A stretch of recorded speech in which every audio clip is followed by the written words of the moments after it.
Bayangkan dirimu melangkah perlahan di tengah malam yang sunyi, hanya ditemani lampu jalan yang temaram dan bisikan angin di sela-sela deretan gedung tinggi Jalan Jenderal Sudirman, Jakarta. Malam terasa lebih gelap dari biasanya, seolah-olah menyembunyikan rahasia besar di balik bayang-bayang trotoar yang sepi. Di ujung jalan, dua kardus bekas tergeletak begitu saja, tanpa ada yang peduli. Namun, ada sesuatu yang berbeda malam itu. Sebuah bau busuk menusuk tiba-tiba menyergap hidung, membuat siapapun yang lewat secara refleks menutupi wajah. Perlahan, rasa penasaran mengalahkan rasa takut. Seseorang memberanikan diri mendekat, lalu membuka kardus itu. Pemandangan mengerikan tak pernah terbayangkan sebelumnya. Potongan tubuh manusia, dipotong rapi, tersembunyi dalam kardus yang kumal. Ini bukan adegan film horor. Ini nyata. Ini benar-benar terjadi di Jakarta. Pagi hari tanggal 23 November tahun 1981, suasana di kawasan elit Jakarta Selatan mendadak berubah mencekam. Seorang satpam dari PT Garuda Mataram Motor yang sedang bertugas pagi itu mencium bau yang sangat menyengat dari arah trotoar Jalan Jenderal Sudirman. Awalnya, ia mengira ada tumpukan sampah yang belum diangkut petugas. Namun, rasa penasaran dan tanggung jawab sebagai petugas keamanan membuatnya mendekat untuk memastikan. Bersama seorang rekan, ia memperhatikan dua kardus bekas yang terlihat tak terurus. Kardus itu dikerumuni lalat, menandakan sesuatu yang membusuk di dalamnya. Dengan perlahan, mereka membuka kardus pertama. Seketika, seluruh tubuh mereka merinding. Di dalamnya, tergeletak 13 tulang dan satu kepala manusia yang masih utuh. Kardus kedua bahkan lebih mengerikan, berisi 180 potongan daging manusia, lengkap dengan organ vital seperti paru-paru, hati, dan limpa. Semua potongan tubuh itu tersusun rapi, seolah-olah dipotong oleh tangan yang sangat ahli. Berita tentang penemuan yang menggemparkan ini dengan cepat menyebar ke seluruh penjuru kota. Polisi segera datang ke lokasi, memasang garis pembatas, dan mulai melakukan olah tempat kejadian perkara. Warga sekitar berkerumun, sebagian besar tak percaya dengan apa yang mereka lihat. Wartawan berbondong-bondong mendatangi tempat kejadian, mengabadikan setiap jengkal lokasi yang kini berubah menjadi saksi bisu salah satu misteri kriminal terbesar di Indonesia. Apa yang sebenarnya terjadi? Siapa korban di dalam kardus itu? Dan yang paling penting, siapa pelakunya? Tidak ada yang tahu. Namun satu hal pasti, peristiwa ini adalah awal dari misteri Setiabudi 13, kasus mutilasi yang hingga kini belum terpecahkan. Tak lama setelah penemuan itu, potongan-potongan tubuh korban dibawa ke Rumah Sakit Cipto Mangunkusumo untuk dilakukan autopsi. Tugas berat menanti Dr. Munim Idris, seorang ahli forensik senior yang telah berpengalaman menangani berbagai kasus mengerikan. Namun apa yang ia temukan kali ini membuat bulu kuduk siapapun berdiri. Potongan tubuh korban dipisahkan dengan presisi yang luar biasa, seperti daging rotisserie yang diiris oleh koki profesional. Tidak ada tanda-tanda perlawanan, tidak ada luka sayatan yang acak-acakan. Semuanya sangat rapi, seolah-olah korban sudah tidak bernyawa atau dalam keadaan tidak sadar saat tubuhnya dimutilasi. Hasil pemeriksaan forensik menyimpulkan bahwa korban adalah seorang laki-laki muda, berusia sekitar 18 hingga 21 tahun, dengan tinggi badan sekitar 165 cm dan kondisi fisik yang cenderung gemuk. Menariknya, wajah korban masih utuh dan dapat dikenali. Sidik jari pun masih bisa diambil. Namun, ketika data ini dicocokkan dengan database orang hilang di Jakarta dan sekitarnya, hasilnya nihil. Bahkan setelah data sidik jari dikirim ke berbagai institusi lain di Indonesia, tetap tidak ditemukan kecocokan. Siapa sebenarnya korban ini? Kenapa tidak ada satupun keluarga yang merasa kehilangan anggota keluarga dengan ciri-ciri seperti itu? Apakah korban benar-benar tidak berasal dari Jakarta, atau bahkan dari Indonesia? Tak hanya diidentifikasi, para penyidik juga mencoba menelusuri motif di balik mutilasi yang sangat rapi ini. Beberapa teori mulai bermunculan, baik dari polisi, masyarakat, maupun media massa. Teori pertama, korban adalah seorang gelandangan atau orang yang tidak memiliki identitas jelas. Namun, teori ini segera dipatahkan karena potongan tubuh yang terlalu bersih dan rapi. Tidak mungkin seorang gelandangan dimutilasi dengan teknik seteliti itu, apalagi jika pelakunya adalah orang biasa. Teori kedua, korban menjadi korban praktik ilmu hitam atau ritual dukun santet. Banyak bagian tubuh vital seperti hati dan limpa yang dipisahkan secara khusus, seolah-olah ada tujuan tertentu di balik pemotongan tersebut. Namun, hingga kini tidak ada bukti yang menguatkan teori ini, selain bentuk potongan tubuh yang memang sangat tidak biasa.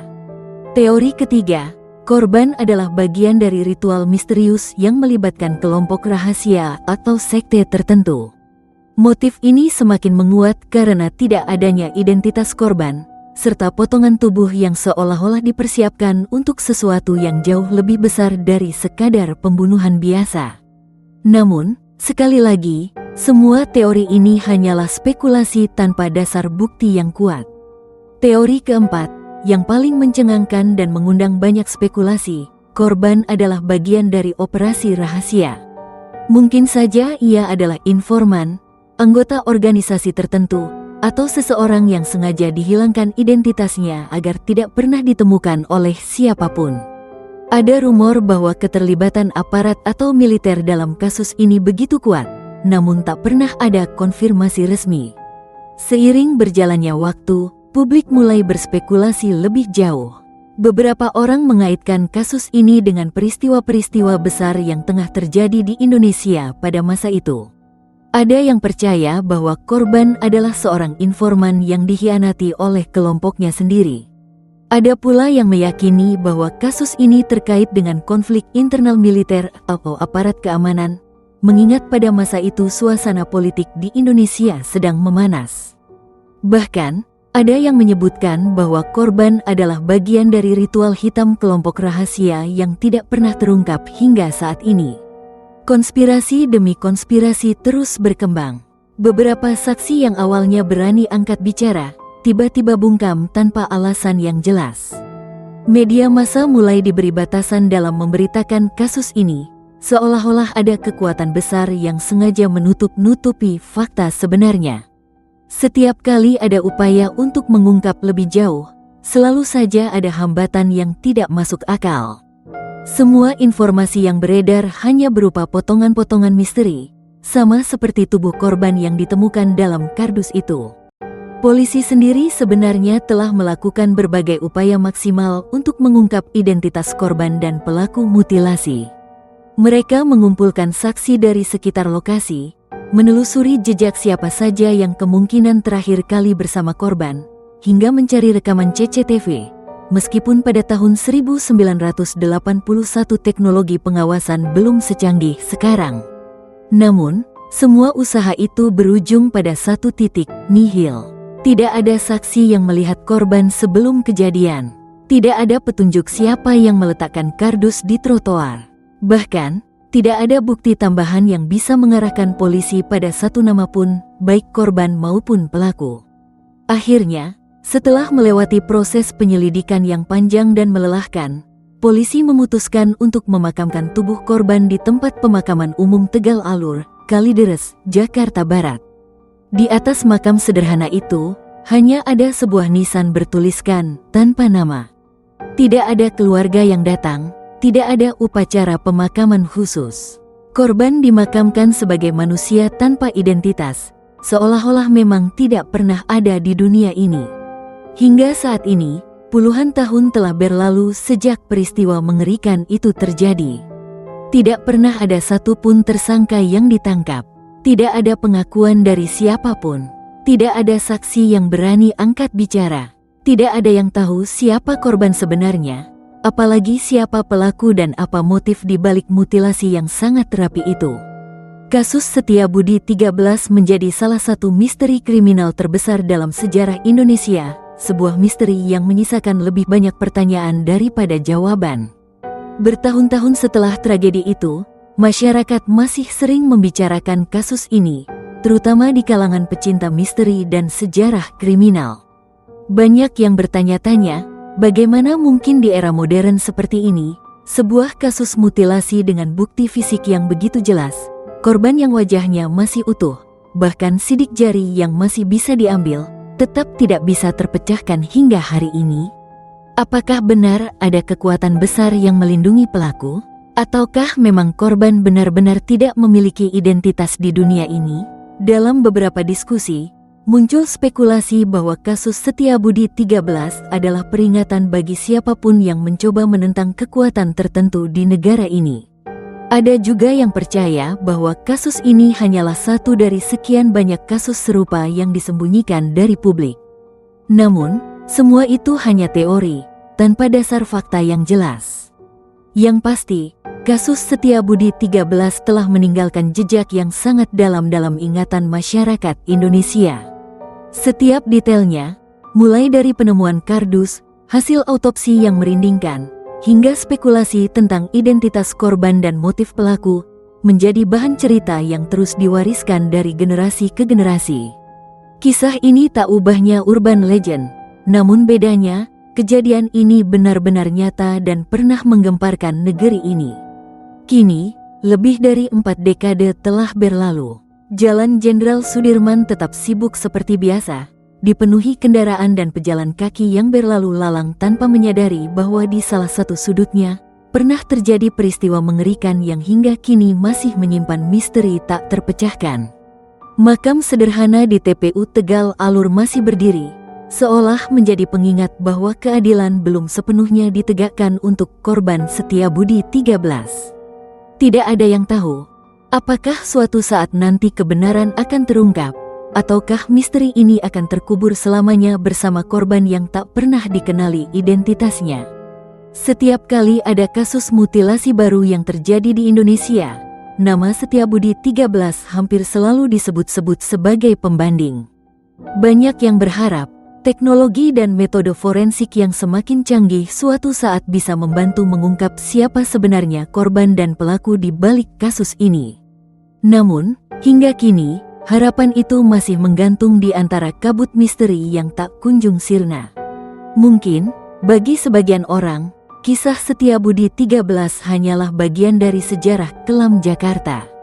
Namun bagi mereka yang mempercayai bahwa setiap manusia berhak mendapatkan keadilan, kasus ini menjadi pengingat bahwa masih banyak pekerjaan rumah yang harus diselesaikan oleh aparat penegak hukum dan masyarakat kita. Kini, pertanyaan-pertanyaan besar masih menggantung di udara. Siapa sebenarnya korban yang tubuhnya dimutilasi dengan sangat rapi itu? Siapa pelaku pembunuhan keji tersebut? Apa motif dibalik tindakan brutal yang hingga kini belum terjawab? Dan, apakah kebenaran suatu saat akan terungkap? Ataukah kasus ini akan tetap menjadi misteri abadi di sudut sejarah negeri ini? Kisah Setiabudi 13 adalah kisah tentang 2 kardus yang ditemukan di trotoar, namun meninggalkan luka dan tanda tanya yang begitu dalam di benak masyarakat Indonesia. Jejak horor itu akan selalu membayangi, menjadi bagian dari sejarah kriminal tanah air yang tak pernah usai diceritakan. Dan kita, generasi penerus, hanya bisa bertanya, berharap, dan menunggu, apakah keadilan akan benar-benar datang? Atau, kasus ini akan tetap terkubur dalam sunyi, bersama rahasia yang tak pernah terungkap? Jika kamu menyukai kisah misteri seperti ini, jangan lupa untuk terus mengikuti cerita-cerita kami berikutnya. Karena siapa tahu, sebuah cerita lama bisa menjadi kunci untuk membuka misteri yang sudah lama terkubur. Sampai jumpa di episode selanjutnya.